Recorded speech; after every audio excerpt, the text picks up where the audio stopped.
Natural sa atin na makaramdam ng takot kapag tayo'y nahaharap sa maraming mga pagsubok at bagyo sa ating buhay. Ganon din ang naramdaman ng mga alagad ni Jesus sa ebanghelyo natin ngayon.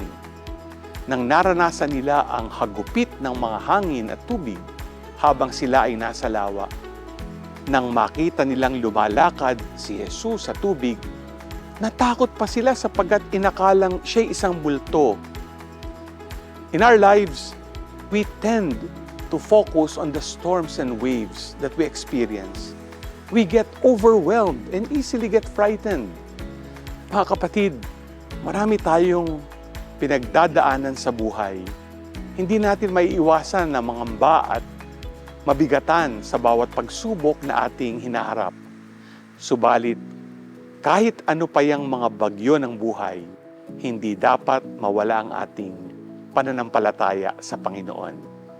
Handa ba tayong lumapit kay Jesus at huwag mawala ng pananampalataya sa Kanya sa harap ng mga unos at problema na nararanasan natin sa ating buhay? G ka ba?